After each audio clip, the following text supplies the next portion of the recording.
పల్నాడు జిల్లా చిలకలూరిపేట మాజీ ఎమ్మెల్యే మాజీ మంత్రి విడుదల రజనీపై అట్రాసిటీ కేసు నమోదైంది. 2019లో తనను 5 రోజుల పాటు చిలకలూరిపేట పోలీస్ స్టేషన్లో పెట్టి చిత్రహింసలకు గురి చేశారని స్థానిక ఐటీడీసీ అధ్యక్షుడు పిల్లి కోటేశ్వరరావు ఫిర్యాదు చేశారు. గతంలో వైసీపీ హయాంలో ఎన్నిసార్లు పోలీసులకు ఫిర్యాదు చేసినా పట్టించుకోలేదని ఆరోపిస్తూ ఆయన హైకోర్టును ఆశ్రయించారు. దీంతో రజనీతో పాటు ఆమె పిఏలు ఫణి రామకృష్ణ, అప్పటి చిలకలూరిపేట సిఐ వడ్డీ సూర్యనారాయణలపై అట్రాసిటీ కేసు నమోదు చేశారు. చిలకలూరిపేట పోలీస్ స్టేషన్లో ఈ నలుగురిపై కేసు నమోదు చేశారు. అందరికీ నమస్కారం. నా పేరు పిల్లి కోటేశ్వరరావు, పిల్లి కోటి అంటారు. నేను చిలకలూరిపేట తెలుగుదేశం పార్టీ నాయకులుగా పనిచేస్తాను. ఐటీడీపీ నియోజకవర్గ అధ్యక్షుడిగా పనిచేస్తాను.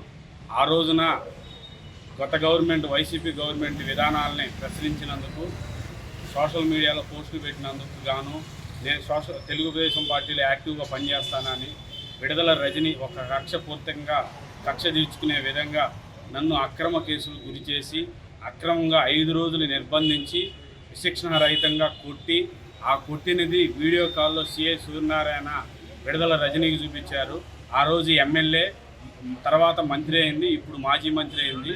కానీ ఆ తర్వాత అదే స్టేషన్లో వాళ్ళ పిఏ రామకృష్ణ, ఫణేంద్ర కుమార్ అనే వాళ్ళు వచ్చి నా మీద థమ్సప్ తాగి థమ్సప్ కూడా ఊసిన పరిస్థితి. ఆ రోజు అంతా అవమానకరంగా చేశారు. ఆ రోజున కేసు కట్టమని నేను ఏ ఆఫీసర్ దగ్గరికి వెళ్ళినా వాళ్ళకిచ్చే పరిస్థితి లేదు. గవర్నమెంట్ మారిన తర్వాత నేను నారా చంద్రబాబు నాయుడు గారిని, నారా లోకేష్ బాబు గారిని కలిసి నా విన్నపం తెలియజేస్తే పచ్చిపాటి పుల్లారావు గారి పిలుపుతో పోయిన సంవత్సరం 11వ నెలలో ఎస్పీ ఆఫీస్కి వచ్చి కంప్లైంట్ చేసి నన్ను ఇలా కొట్టారు, ఇలా చేశారు, నా మీద ఇలా శిక్షణ రహితంగా చేశారు, నా మీద ఇలా చేసిన వారిపై చర్యలు తీసుకోండి అని కేసు కట్టమంటే ఇంతవరకు దాన్ని ఆలకించిన పరిస్థితి. దాన్ని తీసుకొని నేను హైకోర్టులో తీసుకెళ్ళి రిట్ చేశాను. హైకోర్టులో కేసు కట్టమని వచ్చింది. దయచేసి ఇప్పుడు ఎస్పీ దగ్గరికి వెళ్ళి మరలా కంప్లైంట్ ఇచ్చి, సార్ మీరు దయించి నా మీద ఒక్కసారి మీరు చూసి కేసు కట్టాల్సిందిగా చూస్తున్నాం, లేదంటే ఇలాంటి సంఘటనలు ఇంకా ఎన్నో జరుగుతాయి, ఇలాంటి దుర్మార్గులు సొసైటీలో ఉండడానికి వీల్లేదు, వీళ్ళని శిక్షించి మీరు తగు చర్యలు తీసుకొని చట్టబద్ధంగా వ్యవహరించాలని ఎస్పీ గారి దగ్గర విన్నపించుకున్నాను. నేను ఇవాళ రోజున ఒకటే చెబుతున్నాను, మాజీ మంత్రి విడుదల రజనీకి కానీ, వారు తొత్తుల్లో పనిచేసిన ప్రతి ఒక్క ఆఫీసర్కి కానీ ఎవరికైనా సరే చెబుతున్నాను, దళితులు అంటే ఎంత హీనంగా చూసి ఆ రోజు కొట్టే రోజు ఆ పక్కనే అంబేద్కర్ భవనం కూడా ఉండిద్ది.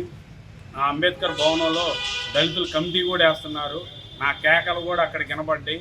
కనీసం కనికరం లేకుండా వీడియో కాల్లో చూస్తూ ఆనందపడి సంబరపడ్డది ఆ రోజున విడుదల రజని. ఈ రోజున పార్టీ పోయేదలికి ఎక్కడో దాక్కొని ఎక్కడో తిరుగుతుంది. మరలా ఇప్పుడు చిలకలూరిపేటకు వచ్చి ఏదో అడపాదడప పరామర్శలు చేస్తుంది. ఇలాంటి దుర్మార్గులను నమ్మి మోసపోయే కన్నా ఇలాంటి నాయకులను ఎంచుకోకుండా తెలుగుదేశం పార్టీ కూటమి ప్రభుత్వంతో నడుచుకోవాలని ప్రతి ఒక్కరిని పిలిపిస్తూ, ఇలాంటి రాక్షసులు సొసైటీలో ఉండడానికి వీల్లేదని హెచ్చరిస్తున్నాం.